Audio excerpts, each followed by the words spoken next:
He's a native of upstate New York. His parents work for General Electric and benefit from a better regional economy, which helped lift his family into the middle class. While at Colgate University, Antonio never took his opportunity for granted. He earned a Rhodes Scholarship and went on to study law at Harvard. More importantly, Howard is where he met his wife, Lacey, who grew up in Woodstock and Kingston. Antonia and Lacey lives in Rhinebeck with their two sons, Maxwell and Coltrane. I would like to introduce our next congressperson, Mr. Antonio Delgado.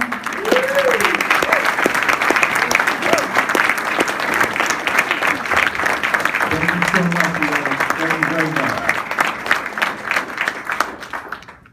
It's good to be here. This is number 2, second town hall that we're doing between now and the election, one in every county. And before we get into the conversation, I want to just take a moment to explain to you why I think these types of town halls are so important, and why, particularly in light of what we've had to go through as a country the last 48, 72 hours or so, it is more critical than ever to be civil, to listen, to respect each other's points of view. If we're going to disagree, do it agreeably.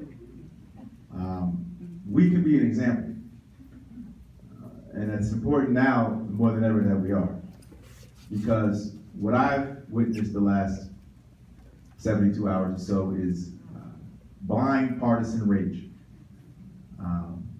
and it is tearing us apart at the seams, where everybody has an agenda. Everybody has a political calculus.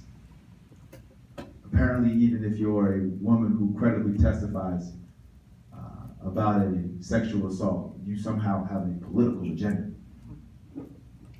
That is wrong. And we could be better. We owe it to ourselves to get back to a point where we can talk about issues and do so with civility and respect, because we have too many problems on our hands right now if we don't. Real issues, from the healthcare crisis to poverty to affordable housing to protecting the environment to wage stagnation to staggering inequality to the opioid epidemic. We're not talking about these things. There's nobody out there, it appears, willing to do the work and get back to the basics of talking about these issues in a meaningful way and providing real solutions for the way forward. So these town halls for me are an example of what ought to be happening in DC, and of course all across this district. And the fact that we do have a congressman right now who's chosen not to put himself out there, who's closed offices, who doesn't post his calendar on his website so you know where he's going to be, who views town halls as counterproductive. That's not democratic. It's not transparent, it's not accessible, it's not what good government ought to look like. It's not democracy for the people and by the people. And I think for a very long time, we keep sending people to do this work who don't feel like they're beholden to the people. They feel like they're beholden to whoever put them there. And for some reason now we got to a point where the folks who keep putting them there are big corporations and a wealthy few, a powerful few. And they're able to put these individuals where they want them, and they in effect become puppets, empty suits, not there to do the work for the people. Not there. And it's affecting us in a meaningful way.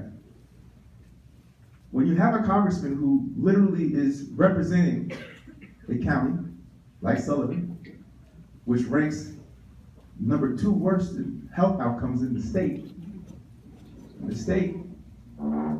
and he thinks it's okay to take health care away from those who need it, to pay for a tax break to a wealthy few, That's dead wrong. And it's cruel. There's no justification for that. Unless you're backed by big pharma and insurance companies who want you to make that vote. That's the only explanation that I can think of. Or when you advance a tax bill. Because they'll tell you, oh, I voted no, but then why'd you vote yes after you voted no? Because that's what you did. That adds $1.5 trillion to our deficit. And then they want to use that to gut Medicaid and Medicare. They want to make Medicare a voucher program. They want to roll back Medicaid expansion. They want to cut Meals on Wheels. They want to cut SNAP. Literally cut $1.5 trillion in SNAP. Why? What are you trying to do? Pay for a tax break that you just gave to folks who don't need it. You know, in this county, 29%, 1 out of 3 kids growing up poor. The average in the state is 22%, 29% growing up poor. We lost 27 lives to the opioid epidemic in 2017 in this county. There's a lot of pain going on. But you would think that the congressman who's currently serving would know something about it. But where is he? Is he talking about these issues? Or is he voting for legislation that actually does more harm than good? And this matters to me because I came of age in a family that if this was the country we were and our priorities were this out of whack, I wouldn't be standing here.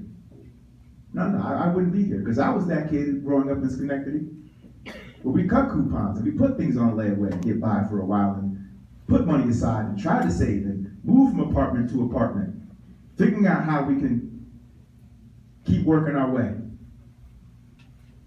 Parents worked for GE before GE left and the IBMs left. But more than that, we talked about education. And that was going to be the answer for me. That was going to be the gateway to opportunity, the great equalizer. But here we are, 3 presidential debates. Not one question about education.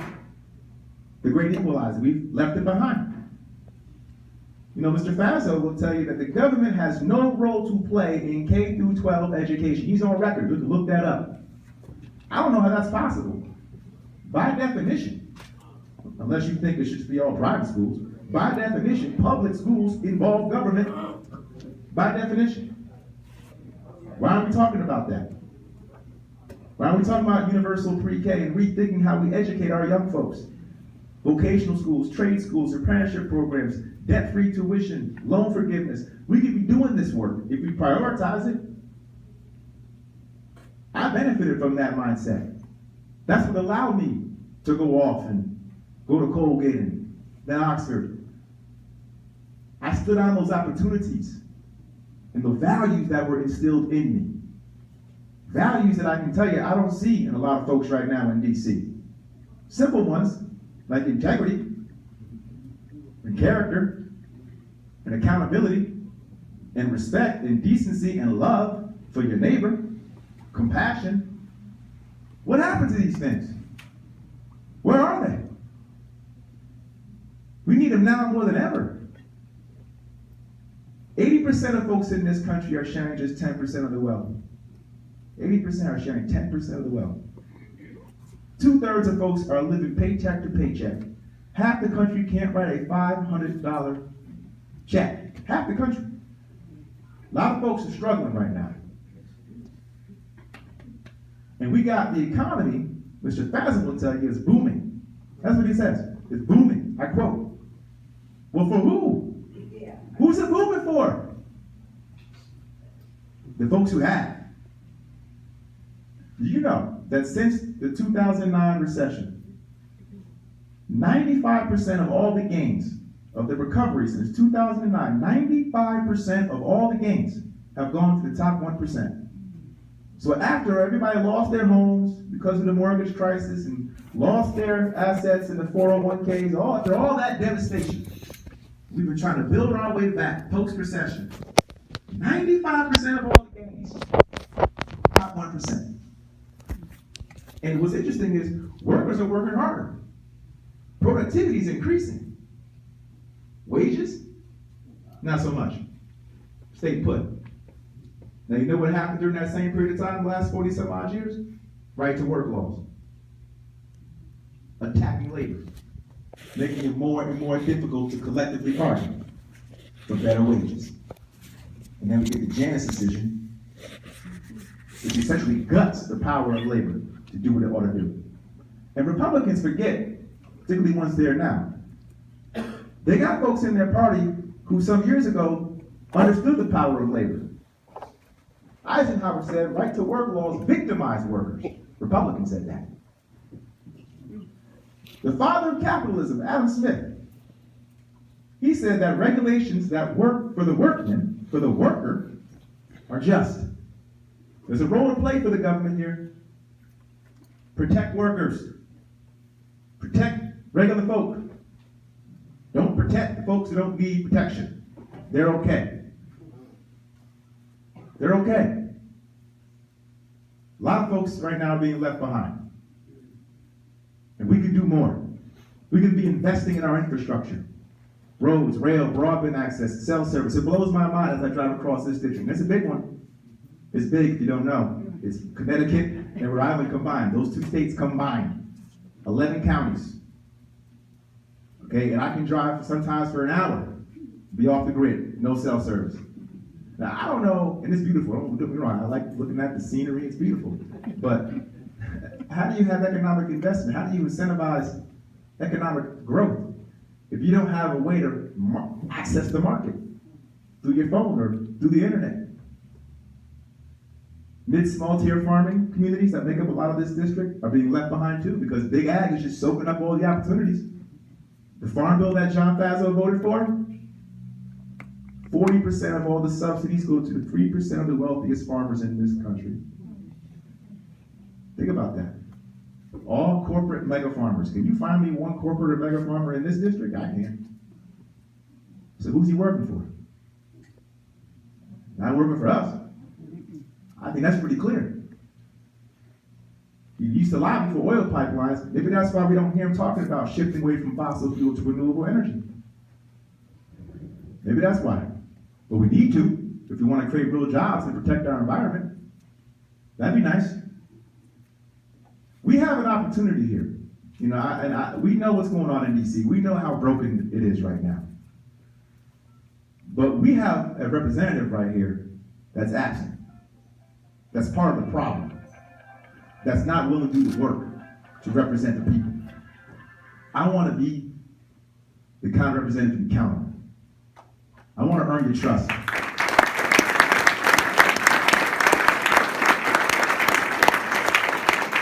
We might not agree on everything, and I hope if we did, that'd be kind of weird. But what we can count on, what you can count on for me, is that I'm here for you. I'm here for you. I'm here to do the work. This matters to me a lot. This is about service. And it's time to raise the bar on our elected officials. We've got to raise the bar here and expect more and demand more from the folks that we cast a vote for. Because these votes matter. Your vote matters. And I can tell you something, we've got a real opportunity here to draw a clear line of what we are now and what we can be. Are we going to hold on to the status quo and we know it's broken and somebody who's going to protect the status quo at everybody's expense? Somebody who actually can look a woman in the eyes with a spinal condition and a brain tumor who pleaded with him, don't take away my health care. And he says, I promise, I promise, I promise, and hugs her. And then folks take away the health care. That's what we have right now. A lack of integrity. That's your word. When I was growing up, and as a parent, I tell my kids, if I say promise, I mean it. It's that simple. So that's what we got now. I'm going to show up and not break promises. I'm going to engage. I'm going to fight. And the only folks that I'm beholden to are the folks that live here.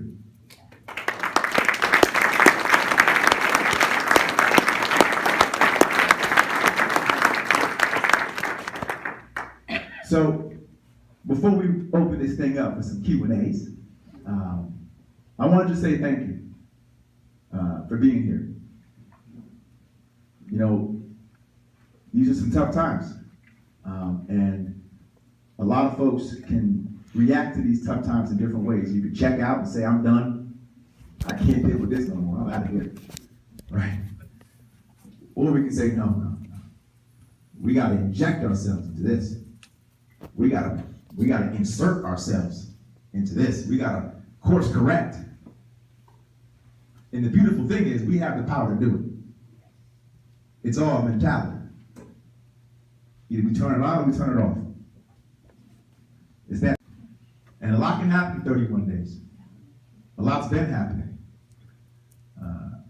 I get the feeling as I travel across this district that something is really happening. When I was in Greene County in the first town hall, it was packed just like this. I suspect as we move forward to go to other counties across this district, it'll be packed again. Whether you're a Democrat, Republican, Independent, I think people want something different. They don't want the same old playbook. They don't want the distractions and the lies and the misleading information and everything except the issues. Because we don't get anything on the issues from them. All we get is personal attacks and divisive, hate-based attacks. Meet me on the issues. Talk about how we're gonna help people who need health care. Talk about those things. You better believe that that's what I'm gonna keep doing from now until election day. And I'm putting my faith in you, and you can put your faith in me, that if we do that, we stay true to the issues and stay focused and thoughtful and disciplined from here on out, we will win. We, all of us, will win.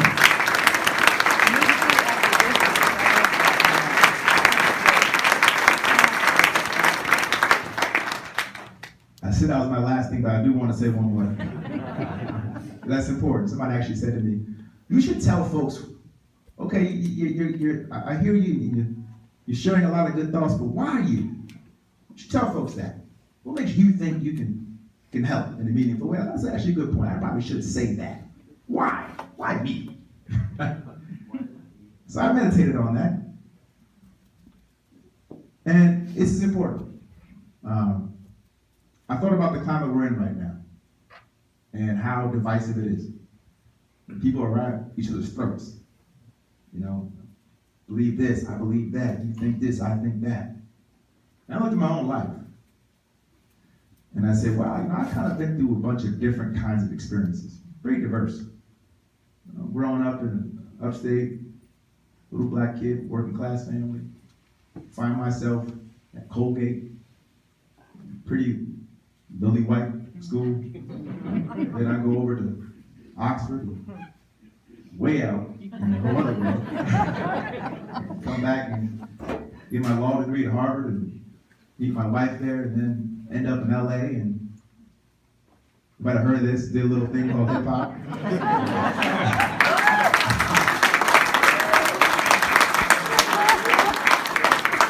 And came back and became a litigator at a corporate law firm.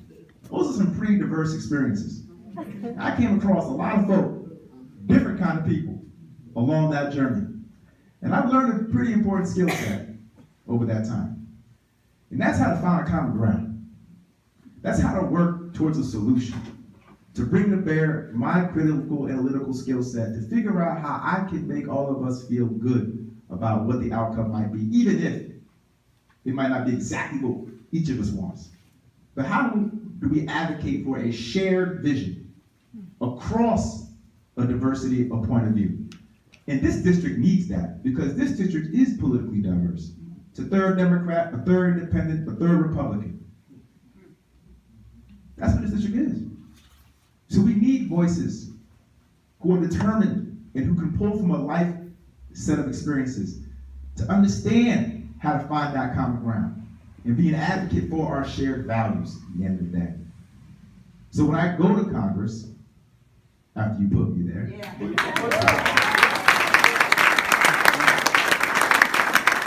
I'll be there for all of you, representing all of your interests and thinking hard, very hard, about how to be an advocate in a way that brings home real progress for the folks here. So that's why I think I could be a good choice for you. And with that, let's open it up. Thank you.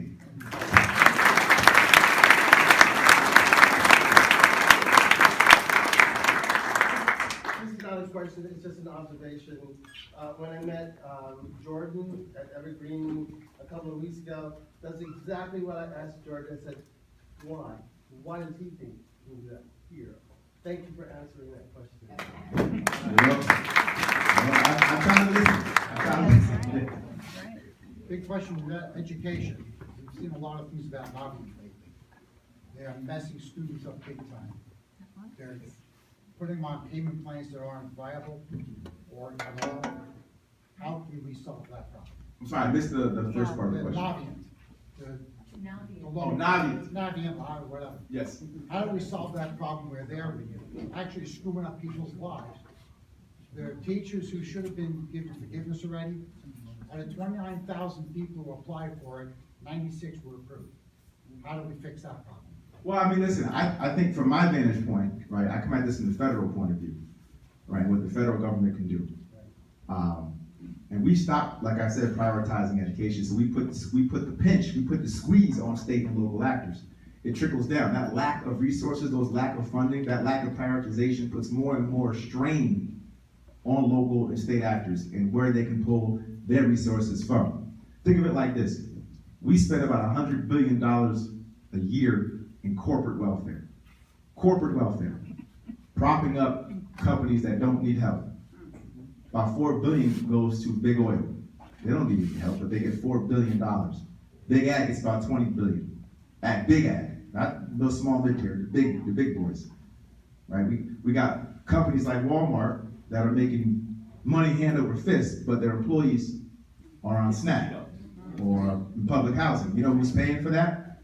Taxpayers. That's called corporate welfare. No company making that kind of money. So you compare that 100 billion, right, 100 billion, to what we actually spend for the Department of Education. About a third of that. And we prop up companies that don't need it. We give our future a third of that.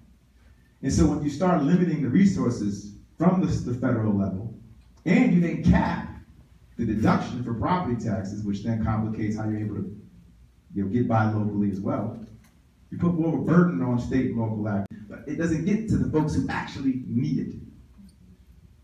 And so it's important that we prioritize education again and have the funding that we need so that we can actually take some pressure off state and local actors and the teachers. And we also got to make sure we're not forcing our teachers to be one-trick ponies. And by that, teach to the test, right?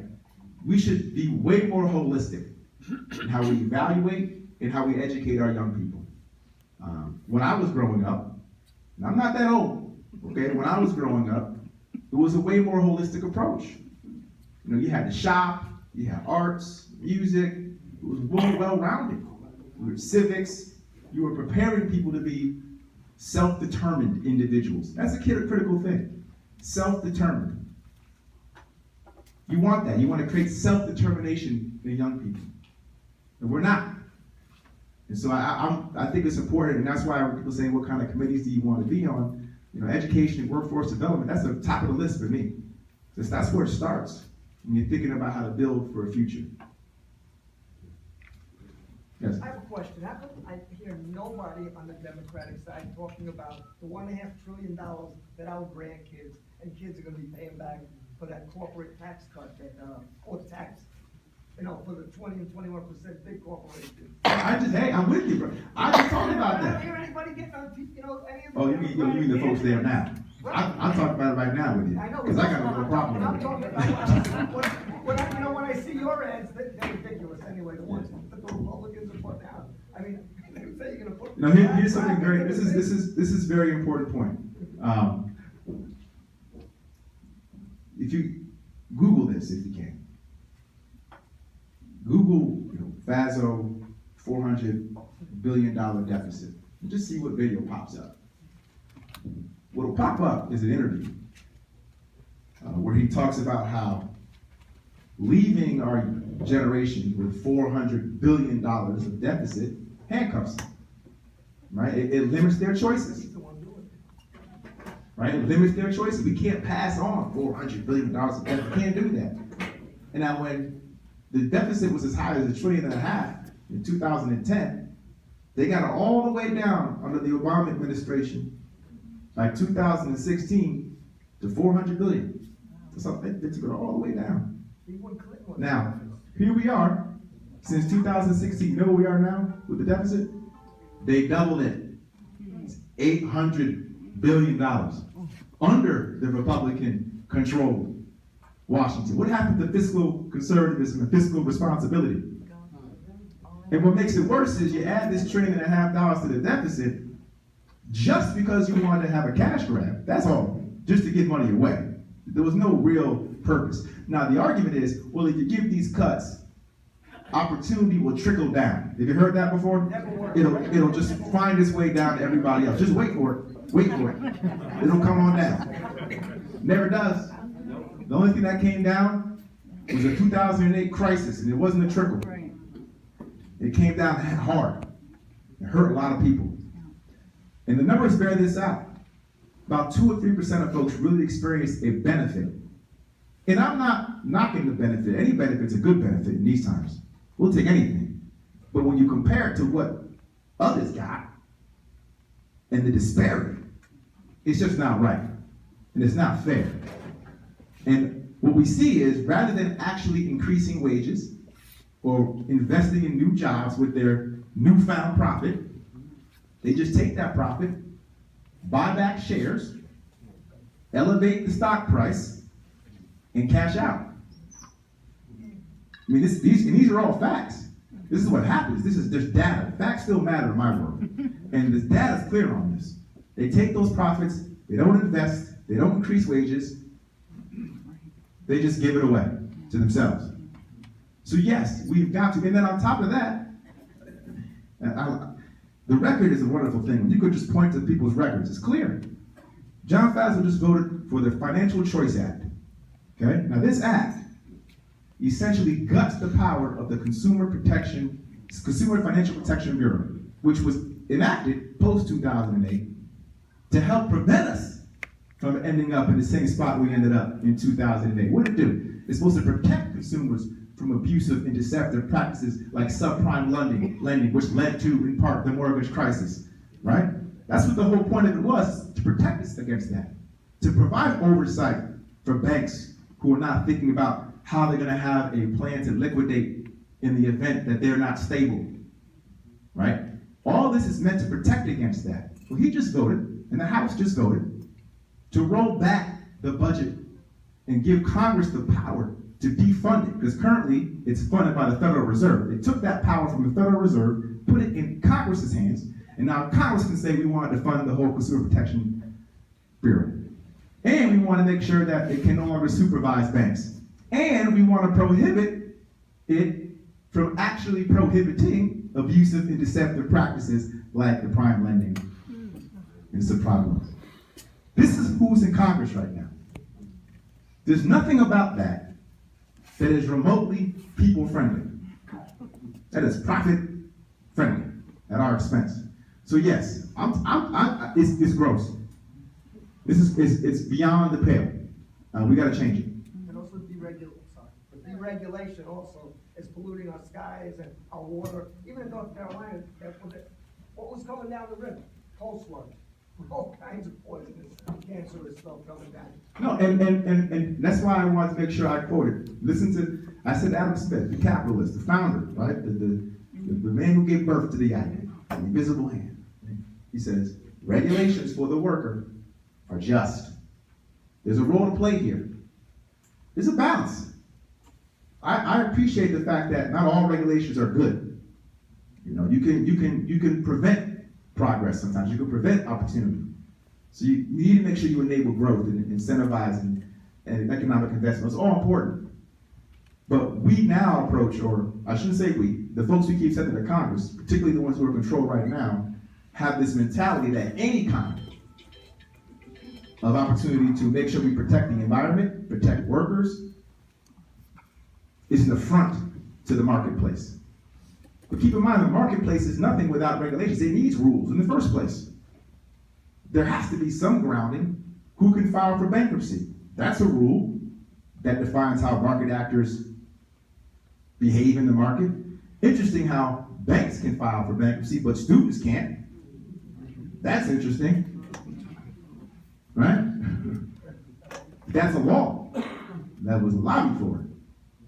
You know, so we can dictate the way in which our laws enable certain groups and favor certain groups at the expense of others. So yes, I'm with you. Yes.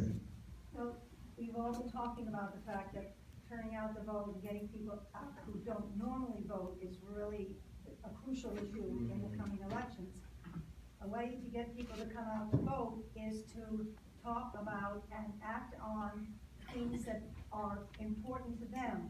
And as you were saying about Sullivan County being the second to last in health rankings, one of the biggest things across the board that affects people is the way the current administration is messing with healthcare and basically decimating it. Yes. So I would urge you in your speeches and your actions to strongly support the single payer legislation that is before the Congress now, but has basically been hamstrung by people dithering. They don't see that really the grassroots are very concerned about this issue, and the person that can tap into that issue is going to be able to motivate people to get out there. I think everybody in this room knows or has someone in their family who's had a problem with accessing affordable care, affordable health care, or just getting any health care at all, period.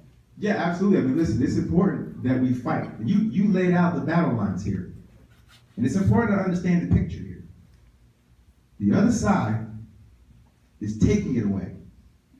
There's no conversation with the other side about how to expand it, how to make it more affordable, how to make it more accessible. That conversation is not even happening with the other side. They're determined to just take it away and gut and undermine what we have.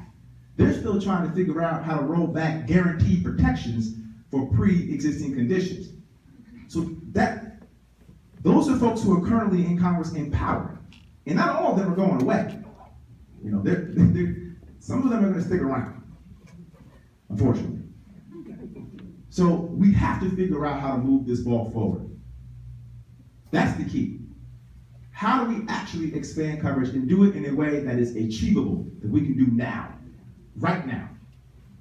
And this is an important part, because you might turn a TV ad on, and John Fazil will tell you, and I want you to understand who you're dealing with here with me, because John Fazil will tell you everything about me that's not true. Rather, he's creating something that's not me. Just talk to me. Here's you got me. So he'll tell you what my platform is, even though my platform is clear as day on my website. If you go there, you can see what I stand for. But he'll just take and run with everything else he wants to run with. He'll tell you that I just want a complete government takeover of healthcare. But what I made clear from day one, and I got beat up for it quite a bit in the primary. But what I made clear from the beginning is that I'm for a public option. I think if we give folks a choice to opt into to Medicare, which I think is doable, very doable. It allows folks who have their private insurance or want to keep it because they like it, because some people do like what they have. They can keep it. But for the folks who don't have quality, affordable health care, they can opt into Medicare. Medicare right now is a high-risk pool. You have to be a certain age to get in, right? The cost to administer Medicare right now is high because of that fact.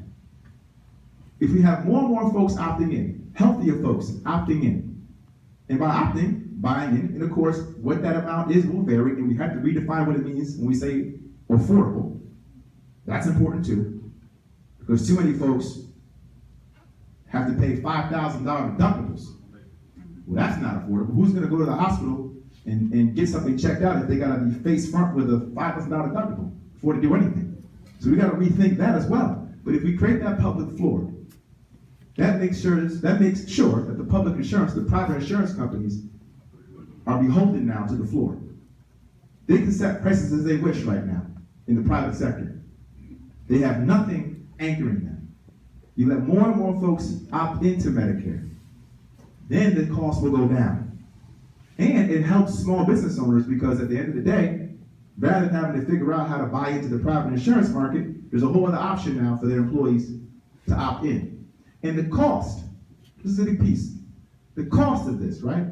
It's about 7 times more to process a private insurance claim because of all the overhead and middlemen involved than it is to process a Medicare claim. So there's cost savings in this as well. This is doable. We are 1 vote away from this back when Obama was doing the ACA. This is achievable. And it will make a profound effect on our healthcare system.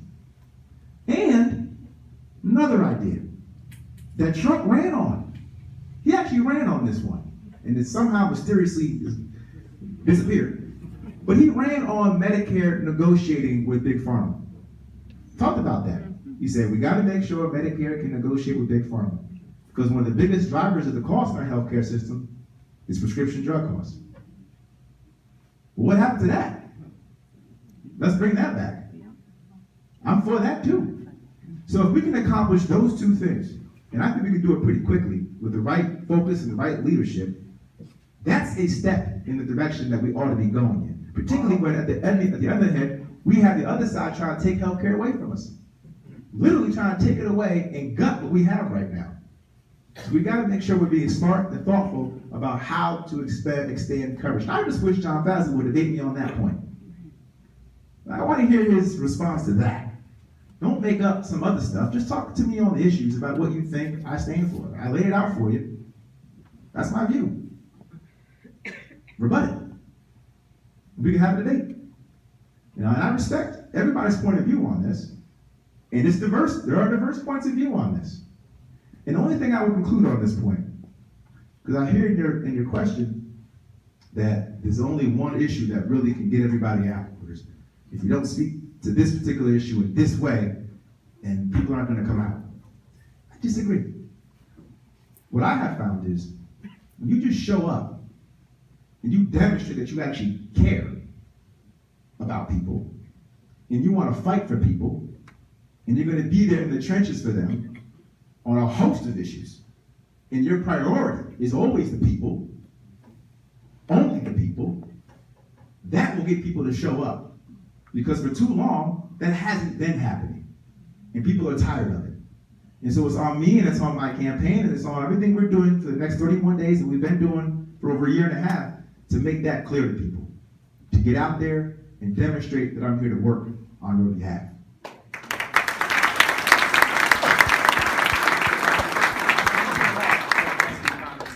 So anyway, I'm visiting from Sean Patrick Baloney country. We're in good shape. I think Sean Patrick, they say he has a weak opponent.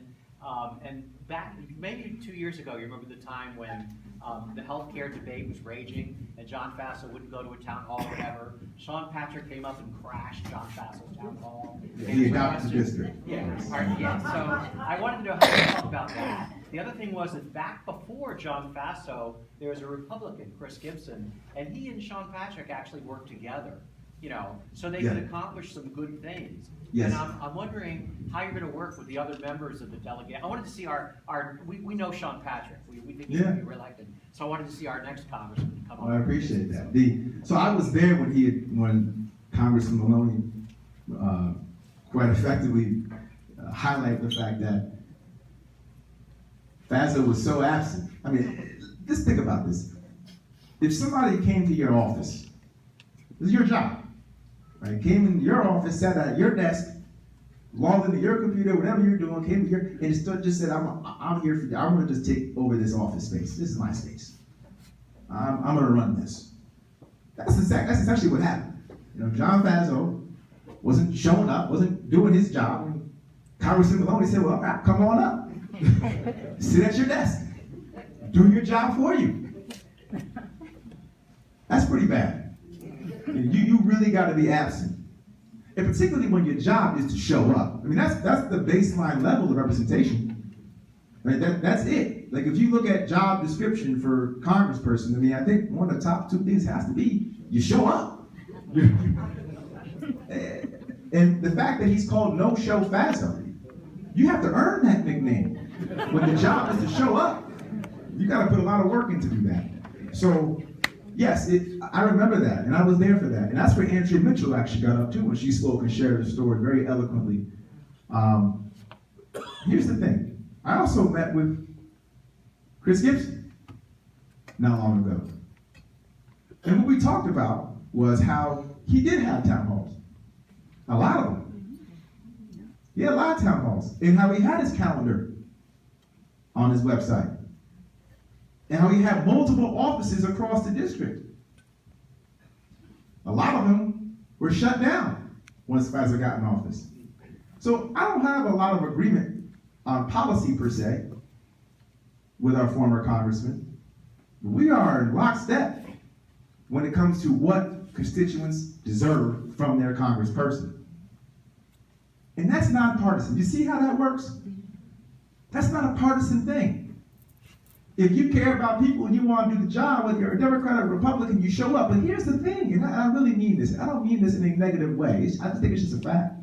I don't think John Fazzo was here for that reason. I just don't believe that's why he's here for that. When you're backed by the Mercer family, when you've been running for office since, I forget how long now. I mean, he's a minority leader for a while, the state senate, then he ran for governor, then he ran for comptroller, then he became a lobbyist. I mean, he's been angling for this for a very long time. This is what he's wanted to do. And he's willing to sell it out for whoever the highest bidder is. So that mentality I don't see in him. But I am determined to work across the aisle. We need that. We need bipartisan solutions now. We are too divided right now in this country. Way too divided.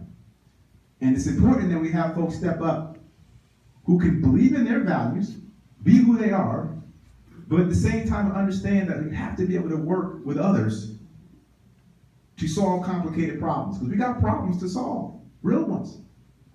So I'm dedicated to that. And I look forward to hopefully being in DC and looking for those opportunities to pass bipartisan legislation. Really work together with the other side. I know it's not going to be easy. It's very toxic there right now. But I do think that there's something happening, of course here for sure, but across the country, where a lot of folks have stepped up to run, and they're doing so because they're thinking about their country first. Not party, their country. And I think that mentality is going to help.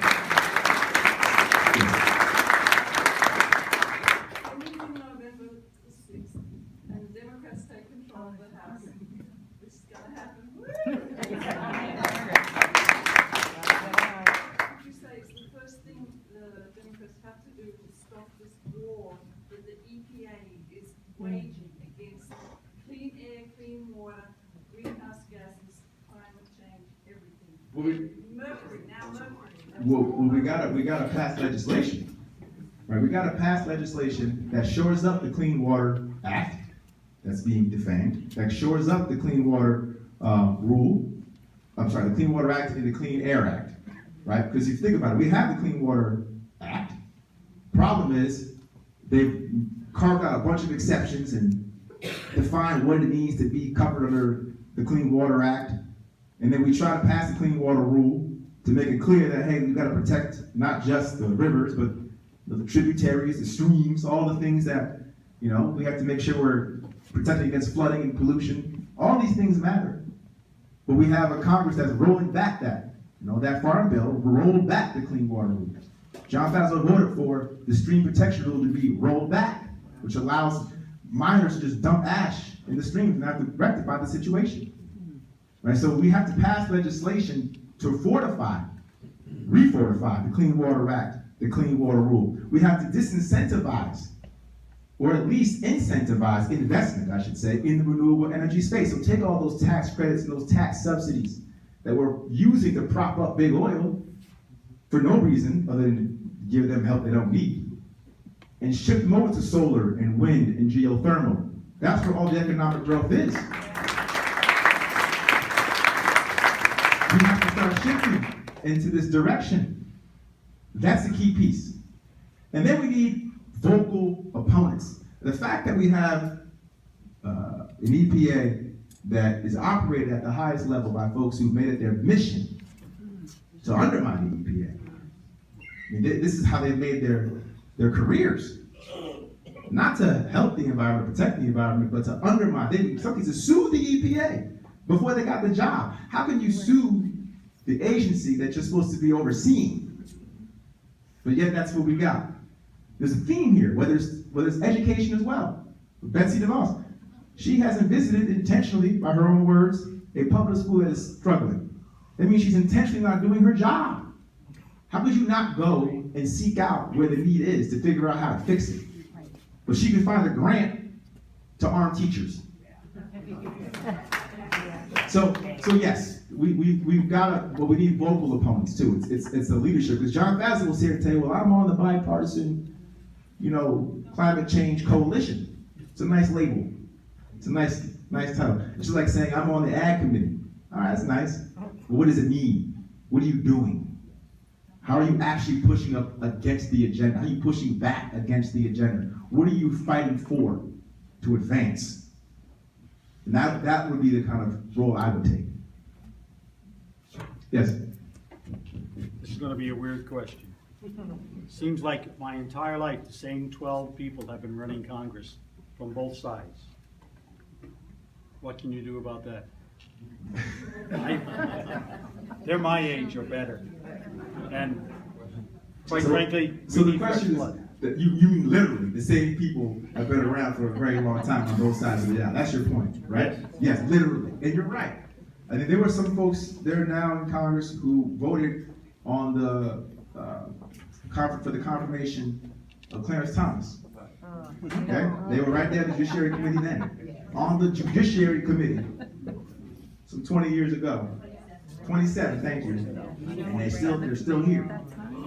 Now, this is the problem, because what's been happening for a while is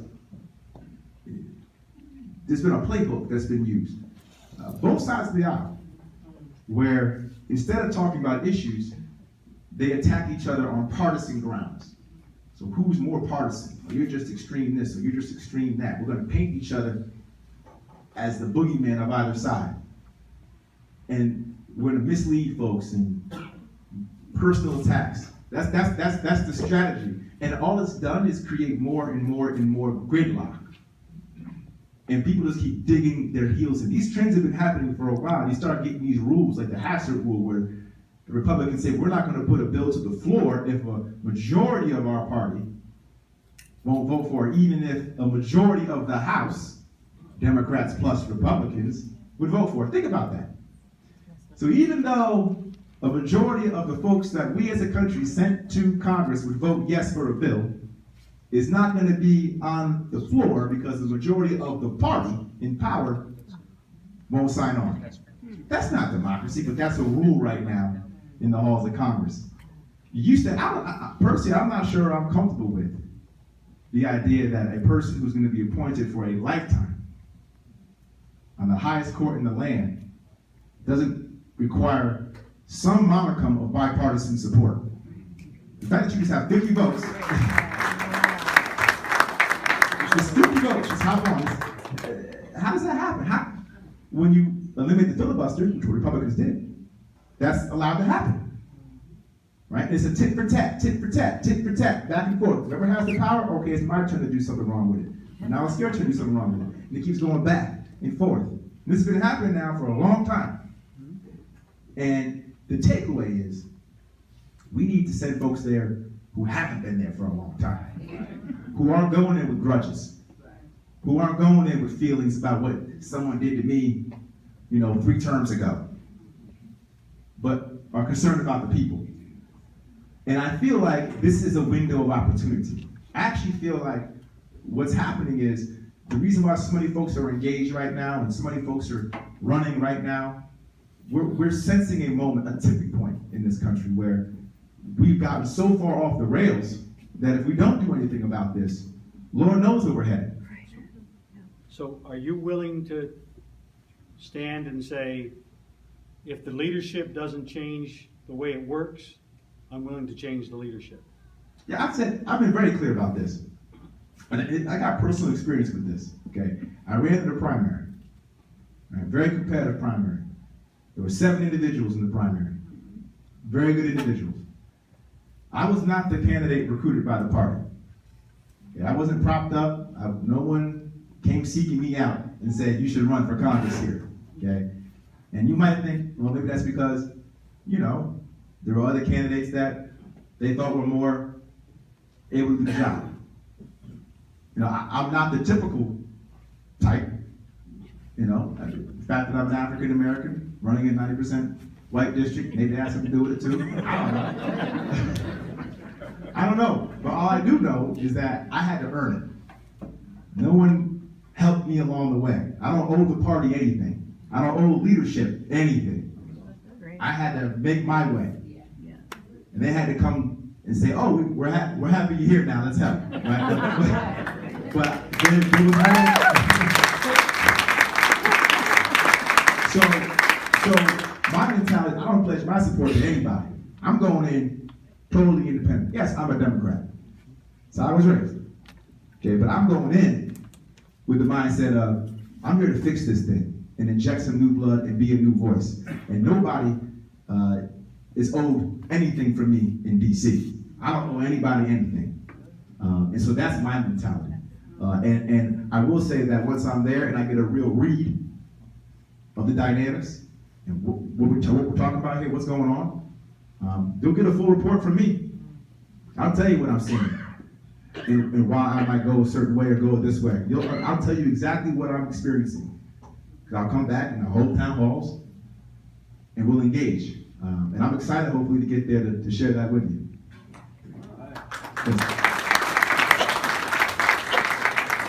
Over 40 years ago, I joined a campaign for a fellow named Matt McHugh. You may not know, he was Maurice Hinchy's predecessor. He came to town and there were 9 candidates for Congress. And I told him we didn't have a Democrat in parts of this district in 105 years. Why do you think you were going to win? And he said, water. From there he won and spent 20 years representing us extremely well. I went to Washington to work. And he was succeeded by Maurice Hinchy, who gave us also 20 years. I'm here to tell you, there's a place in this crazy district. We used to say the size of Connecticut, but we ran all the way to Ithaca. So it's doable. Democrats can represent us.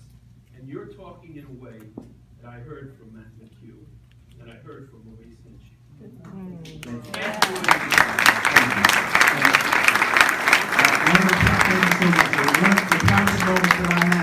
One of the proudest moments I had during the primary was when Maurice Hinchy's widow, Yes. Aline, and his daughter, Michelle, and his former chief of staff, David House, all came out and endorsed me in the primary. With other Democrats. And they were kind of to share with me that they thought that they could see that I could maybe carry on a bit of that legacy. That means a lot. And one of the things that I think about a lot is really serving this place for a while. You know, for really giving folks here a sense that they got somebody. They got somebody. Yeah. You know, okay, we got our guy. We're good. He's gonna work. He's gonna fight. And I want to give you guys. I want that feeling. And I, selfishly, I want to feel that from you. I want to feel that you have my back. And I understand that to get there, I have to do the work and earn it. But I want that, and I feel like that's what it ought to feel like. That's what representation ought to feel like. It shouldn't just be some abstract figure with a button on his lapel that he just shows up every once in a while and says, waves to you, and then moves on, or doesn't show up at all, right? It shouldn't be that. That's not how the founders I think envisioned it. It's an extension of the people. You know, folks want to go about their day and live their lives. Okay, we'll do that. Now you go to DC and represent us. Speak for us, but I can't speak for you if I'm not with you, if I'm not of you, if I don't get it, and I'm not integrated. And so I'm in. So thank you for saying that.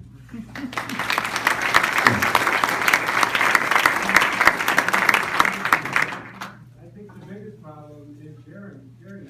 I mean, it's gotten so, you look at these districts, it's insanity. It is insanity, and that's a systemic reality we gotta change.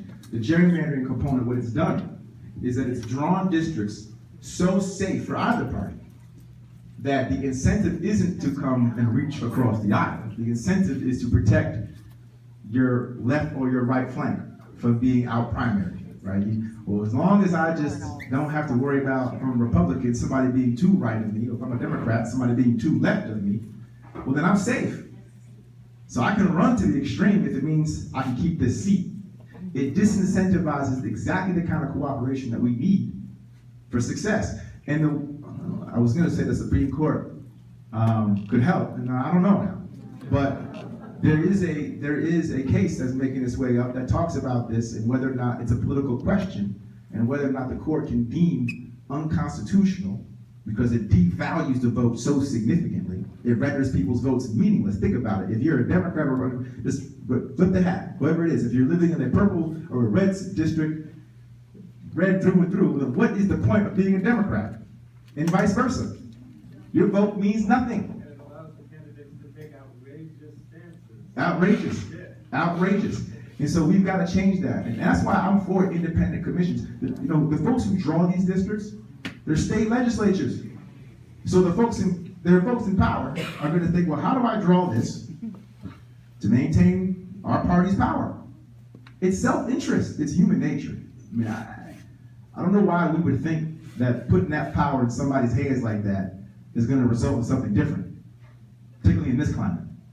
We have to actually take that power out of their hands, put it in the neutral arbiter, independent actors' hands. Let them draw the districts. This district looks crazy. Now, granted, it's a third independent, it's actually worked out pretty well in terms of the breakdown, but if you actually look at how it was drawn, it makes no sense. It goes up to Rensselaer, then it curves around Albany, then it comes back over Montgomery, then it goes all, then it carves out Poughkeepsie, but includes the town, not the city of Poughkeepsie, but includes the town of Poughkeepsie. It makes any sense. So yes, we absolutely need to fix that. It's very important, but it's also important that we empower the vote. We have to empower people to vote. That's why I'm for making Election Day a holiday. I don't know why we have to vote on Tuesday, a work day, when folks have to work 3 or 4 jobs and find childcare in some cases. Make it easy for people. Early registration, same-day registration. This should be a celebrated day. Everybody come on out and vote. But for some reason, we're acting the opposite, and I wonder why. I wonder why. I'll tell you what. I want everybody to vote. I don't think John Fazio does. I don't think he wants that. I think he wants as few people as possible to vote because he thinks that's how he can win. I don't. I want everybody to vote because I'm pretty confident that most folks share my point of view because I'm for most folks. I'm for everybody. I saw him, yes. Antonio, probably have time for one more question. Okay. Yes. I like it. Let's do 2 parts. That's a smart play. Your opinion about term limits. Yes. And the other about how about voting by writing in, like they do in Oregon, everybody votes by mail. That's interesting. The second one I haven't really thought about. Let me get the first one though. So I think term limits can be very helpful. And I'll be open to term limits. The problem I have currently with committing to term limits is the length of the terms. Because right now, the length of a congressman is 2 years. That's it. And until we get money out of politics, which believe me, I want to overturn Citizens United. I don't take corporate PAC money. But until we get money out of politics, a big part of the job, unfortunately, I was talking about job description. Well, number 1 or 2 at this point because of our system is raising money, unfortunately. And we spend a lot of time doing that. So you can get into Congress, get your feet going for about a year, so you look up, oh, I gotta raise money, right? So while I certainly appreciate term limits, and I think what they can do is help stop some of the corrosive effect it has on our democracy, I also see some serious limitations. So I'd be willing to have term limits if we extended the length of the term. Or you could maximize the number of terms that could be served. So if you have a 2-year term, you could say no more than, I don't know. Yeah, that's a good point, like 5. No more than 4 terms. Right, no, that's a valid point The too. president can only serve 2 terms. Right. That's the limit. No, that's actually, yes, I can see that. And the other thing was, I would just encourage you to think about in terms of getting everybody to vote. You're very successful in Oregon. Look at that model because everybody votes by mail. So everybody votes. No, I think that's a great idea. I also believe that you should have to opt out of being registered to vote. It should automatically be registered. When you do your license, you're automatically in. You're in. If you don't want to vote, then you're out. You can opt out, but you're in. Once you register, license, whatever it is, you're of age, you're in. All right, so let me thank you. And let me conclude, if I may, and just say thank you to everybody here. I really appreciate the dialogue. I can sit up here all night. My team might be upset at that. So, but I want to thank you guys for, first of all, showing up and being here. And you know, some of you may have come in here and already been on the team, said we want to support. I appreciate that. Yes. Some of you might have come in here and wasn't sure. You're on the fence and you want to figure out which way you want to go. Well, I hope this gave you a better sense. And some of you might have come in here and just said, I don't care, I just want to see this guy's about, not going to vote for him no matter what. Well, hopefully I got to you too. But no matter who you are, where you came from, what your mindset is, should I win, with your help, I'm here to serve everybody. I'm here to serve all of you. So, and for the folks who are here and who are really willing to work and help, you get there, well, we got 31 days. What about, when you're debating where? Yes, we can, yes, okay, you like how you stuck that in there. We got some debates coming up, and they are televised. October 22nd, October 23rd, October 29th, October 19th. Okay, we got 4 of them. Where are they? One's going to be at it's going to be one in Sullivan. And we'll actually be back here on the 29th. 29th, Sullivan, at SUNY Sullivan. Yep, And at SUNY Sullivan. Tickets are first come, first served. So On the 29th. Where do you get them? Where do you get them? You have to show up first, and they're not pre-sale. So whoever gets in first gets seats. How many was So you camp out. But yes, I wanted to say, and then the one on there's one on WAMC and Spectrum, and one's going to be in Woodstock, one's going to be in Albany. So we got a number of opportunities to have real debates, and I look forward to talking about the issues with the congressman. So thank you very much. I really appreciate the time. Thank you.